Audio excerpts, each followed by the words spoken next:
Hai sahabat semuanya, Assalamualaikum warahmatullahi wabarakatuh. Jumpa lagi dengan channel Ruang Misteri. Saya akan berkisah lagi sahabatku mengenai pengalaman, ya, pengalaman hidup, pengalaman misteri. Kalau kalian mengalami pengalaman yang hampir-hampir mirip, silahkan tulis di kolom komentar ya. Atau kalian punya cerita, tuliskan juga di kolom komentar, nanti akan saya angkat sebagai sebuah tema.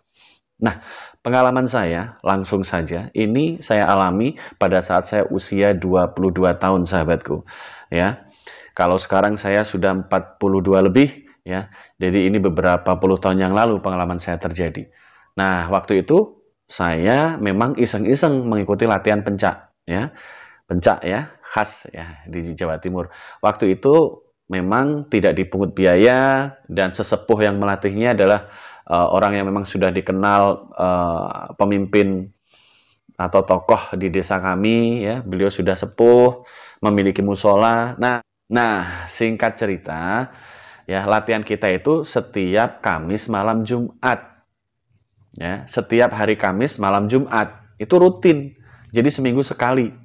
Banyak sekali yang ikut latihan. Ada sekitar 15 atau sekitar hampir 20 anak lah. Tapi lama-lama menyusut ya. Awalnya segitu tapi lama-lama bisa tinggal 11 anak, kadang 10 anak, kadang hanya 4 anak. Itu pun tetap dilatih sahabatku. Karena tujuan saya waktu itu hanya ingin ikut-ikutan agar saya bisa pencak silat gitu ya.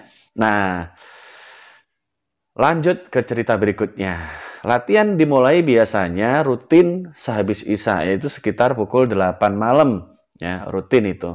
Hujan gak hujan, kita tetap latihan. Walaupun mungkin kalau hujan, latihannya itu agak cepat ya. Karena memang kita di alam terbuka, ya. Kalau hujan itu agak cepat, hanya mengenalkan beberapa gerakan ya, beberapa gerakan jurus saja, kemudian selesai. Nah, setelah selesai latihan, biasanya anak-anak ada yang langsung pulang, ada yang tinggal di musola untuk sekalian tidur di musola, nanti pulang saat selesai subuh ya, sesudah subuh. Nah, kita latihan beberapa kali ya.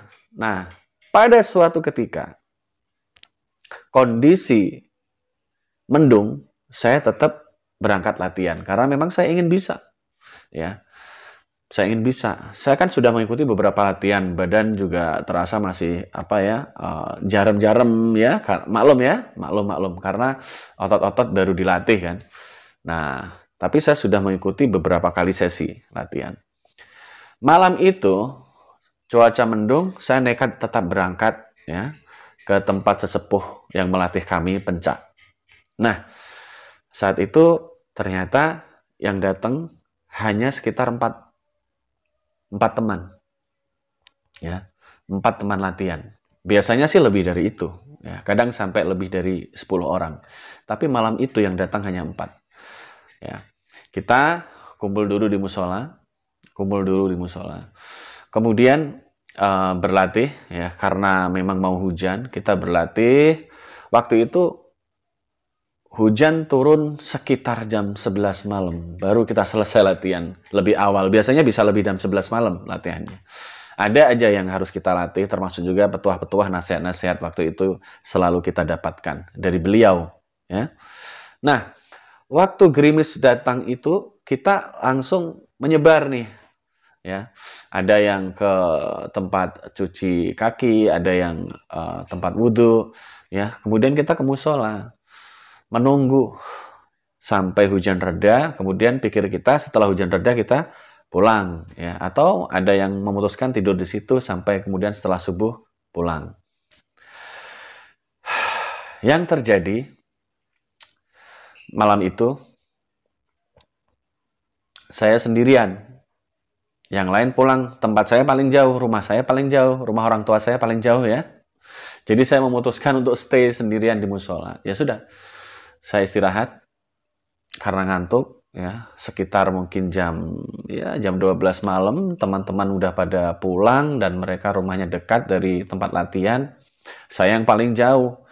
Ya, saya berangkat latihan kan memang jalan kaki ya. Pikir saya kan ya masih tetangga kampung gitu kan. Ya, walaupun ada dusun, ada kampung ya, ada dukuh, ada kampung. Kita satu desa walaupun beda dukuh ya. Nah, karena saya anggap nggak terlalu jauh, tapi lumayan jauh juga sih. ya, lumayan jauh sebenarnya. Ya. Biasanya saya berangkat juga kadang naik sepeda, kadang juga jalan kaki. Tapi waktu itu saya memang jalan kaki. Kemudian saya tidur karena badan sudah capek. Nah, ada yang mengagetkan waktu itu. Ya, ada yang mengagetkan pada saat saya malam tidur di musola itu. Saya kaget karena ada salah satu teman yang teriak. Ternyata dia balik lagi ke musola niatnya, ya, menemani saya tidur mungkin karena ya waktu itu tuh kesetiakawanan masih sangat mudah didapatkan, sahabatku. Ya, kita adalah remaja-remaja kampung yang polos. Jadi mungkin dia kasihan karena saya tidur sendirian di musola dan dia mungkin punya angan-angan untuk teman saya sendirian, balik lagi lah gitu. Nah, akhirnya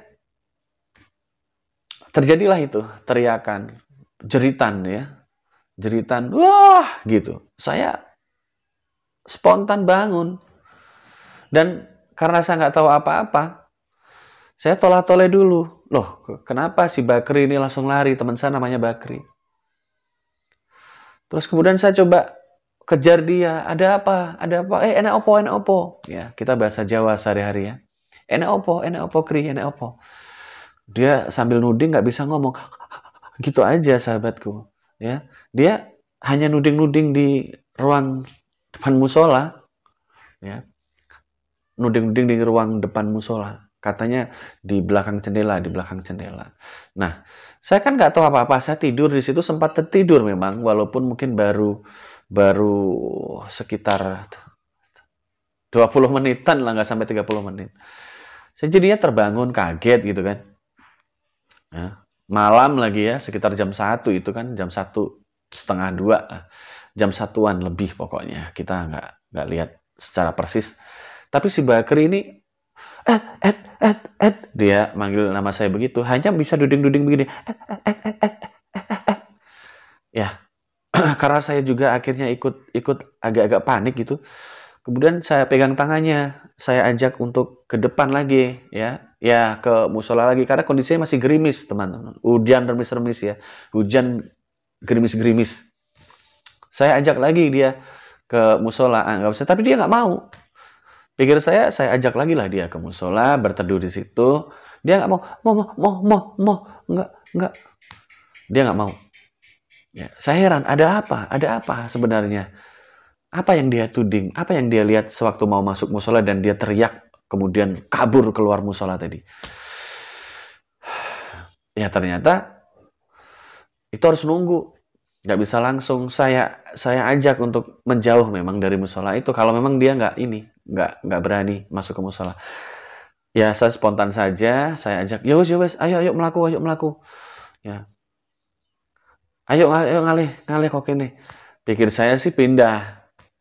Ya, pindah mungkin ke masjid yang biasanya agak ramai ya. Ke masjid itu biasanya yang tidur kan lebih dari 5 orang ya. Kalau di tahun-tahun itu tidur di masjid gitu. Tidur di masjid ya udah biasa kita di kampung waktu itu. Karena masih remaja ya, masa-masa remaja. Nah, waktu saya ajak jalan itulah dia baru cerita bahwa dia tadi melihat seperti sebujur badan gitu. Sebujur mirip pocong orang meninggal dunia. Jadi sebujur badan gitu, sebujur pocong. Susah saya menjelaskannya. Tapi seperti melihat pocong yang sedang terbujur kaku ya, terbaring. Ya, tepat di ruangan di dalam musola dan saya tidurnya di dekat tempat imam, sahabatku, dan itu di balik tembok bawah jendela katanya. Jadi jauh dari saya tempat pocongnya. Itu menurut penglihatan Bakri, teman saya. Nah, sesampainya di masjid lah agak heboh, ya. Teman-teman yang tidur di situ akhirnya ikut bangun. Enak opo. Akhirnya dia bercerita. Nah, ada yang menimpali cerita itu. Wah, pantesan.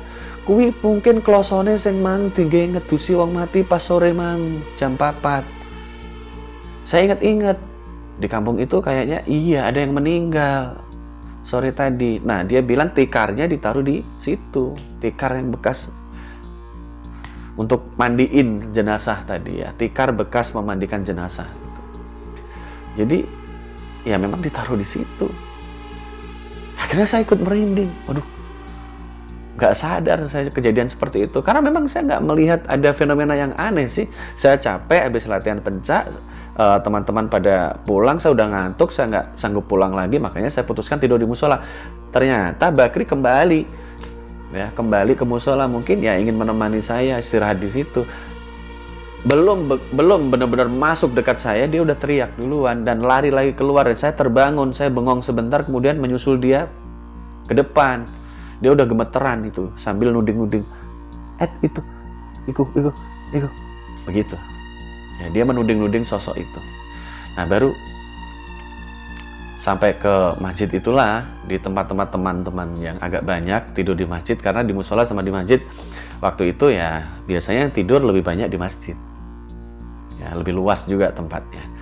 Nah, setelah kita diceritain seperti itu, apalagi ditambah juga ada tikar bekas jenazah dimandikan yang dilipat ditaruh di situ, bekas jenazah ya. Jadi ikut-ikutan mikir saya juga, waduh, kalau tahu begitu ya pastinya saya tadi nggak akan memutuskan tidur sendirian di musola itu. Tapi yang ngelihat si Bakri, yang ngelihat ada pocong di musola itu, di bawah jendela, dan terbujur di lantai musola, itu si Bakri, bukan saya, walaupun saya yang tidur di musola itu.